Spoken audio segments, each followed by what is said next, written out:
ഇന്നത്തെ ക്ലാസ്സിലേക്ക് എല്ലാവർക്കും സ്വാഗതം. നമുക്കിന്ന്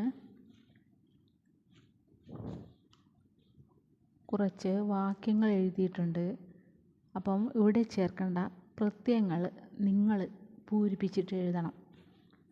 അപ്പം നിങ്ങൾക്ക് ചെറിയൊരു ജോലി, അത് നിങ്ങൾ ചെയ്യുമെന്ന ആത്മവിശ്വാസത്തോടു കൂടി ഞാനിത് നിങ്ങൾക്ക് വായിച്ചു തരാം. അപ്പം മറ്റുള്ള കാര്യങ്ങളൊക്കെ നിങ്ങൾ സ്വന്തമായി ചെയ്യണം.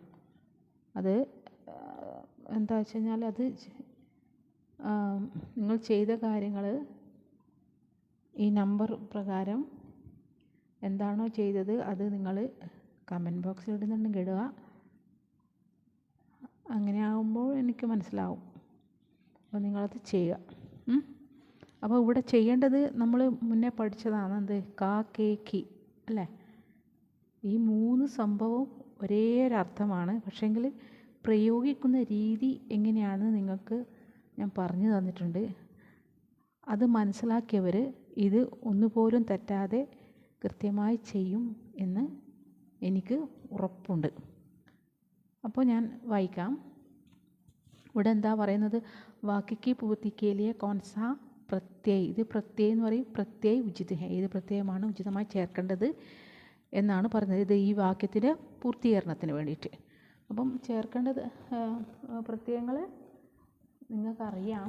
എന്നാൽ ഒന്നുകൂടി ഞാൻ ഇവിടെ എഴുതിയേക്കാം. കാ കേ കി.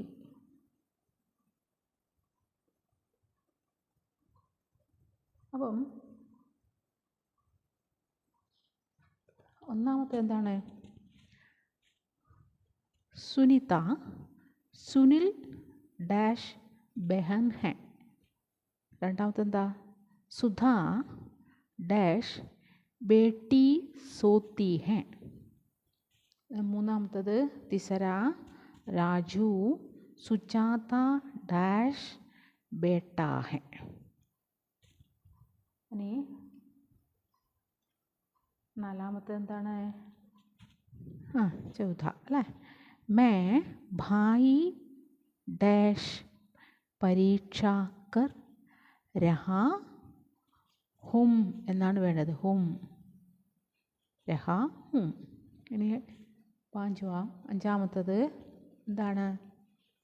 സരള ഡാഷ് ദോ ഭായി ഗാവ് മേ രഹത്തെ ഹെ. ഇനി ആറാമത്തത് എന്താണ്? സജീവ് ഡാഷ് ദോ ബെഹിനെ ഹെ. ഇനി ഏഴാമത്തതോ? മഹേഷ് മഞ്ജു ഡാഷ് ചോട്ടാ ഭായി ഹെ. ഇനി അടുത്ത എന്താണ്? തുളസീദാസ് ने रामचरितमानस डैश रचना की थी. അടുത്തത് हम 10वीं दर्जे डैश विद्यार्थी हैं. പത്താമത്തെ എന്താണ്?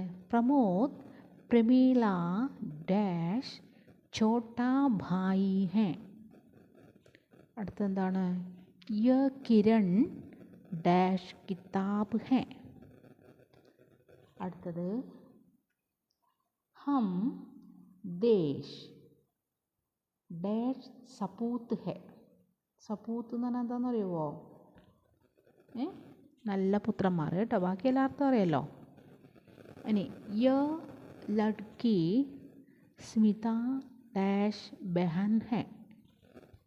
അടുത്തത് കമറേ ഡാഷ് കുർസിയാം നൈ ഹൈ. അടുത്തത് सूखे के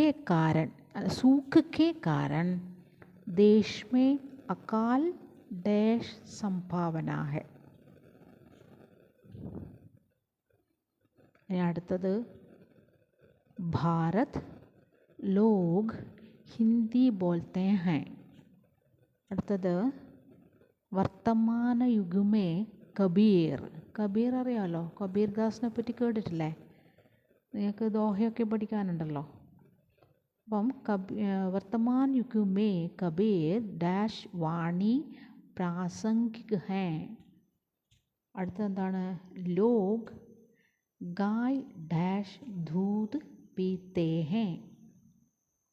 പീത്തേ ഹേ. ഇനി അടുത്തെന്താണ്? अश्विन अपने माता पिता डैश आज्ञा मानता है. ഇനി അടുത്തത് इस दुकान डैश चीज़ें पुरानी हैं. അടുത്തെന്താണ്? രാധ രമേശ് ഡാഷ് ചോട്ടി ബഹൻ ഹെ. അപ്പം 22 അല്ലേ? ഇത് 22ാമത്തെ എന്താണ്? ഭാരത് നദിയോം ഡാഷ് ദേശ് ഹെ.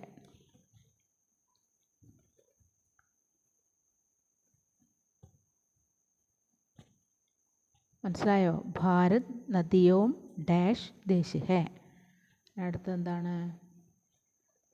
സ്കൂൾ ഡാഷ് ഛാത്രായേം ഖേൽത്തി ഹെ. അടുത്തത് രേഷ്മ ലഡ്കെ ഖേൽത്തെ ഹെ. ഇവിടെ എന്തോ ചേർന്നാലേ ഇതൊക്കെ പൂർത്തീകരിക്കാൻ പറ്റുള്ളൂ അല്ലേ, അർത്ഥം കിട്ടുള്ളൂ. പിന്നെ അടുത്തെന്താണ്?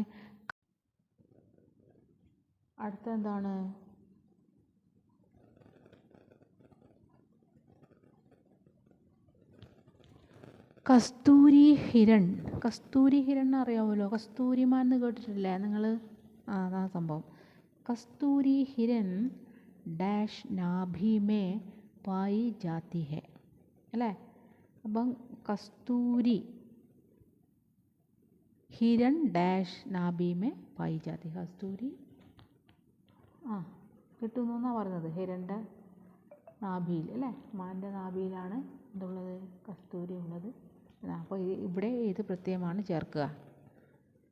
അപ്പം നിങ്ങളിത് വളരെ ആത്മാർത്ഥതയോടുകൂടി ചെയ്യുമെന്ന ആത്മവിശ്വാസത്തോടു കൂടി ഞാൻ, എന്നാലേ നിങ്ങൾക്ക് എന്തോ മനസ്സിലാവുമെന്ന് എനിക്കും മനസ്സിലാവുള്ളൂ. അപ്പോൾ നിങ്ങൾ ചെയ്യുമല്ലോ. അപ്പോൾ നിങ്ങൾ ചെയ്തു എന്നുള്ളതിൻ്റെ ഒരു തെളിവും കൂടെ വേണം. അപ്പോൾ അത് ഞാൻ മനസ്സിലാക്കിക്കോളും. നിങ്ങൾ തെളിവ് കമൻറ്റ് ബോക്സിലൂടെ എന്താ ചേർത്തെന്നുള്ളത് ഇടുമല്ലോ. അപ്പം ഞാൻ ഇന്നത്തെ ക്ലാസ് മതിയാക്കുകയാണ്. എല്ലാവർക്കും എൻ്റെ വിനീത നമസ്കാരം. Thank you for watching. Thank you.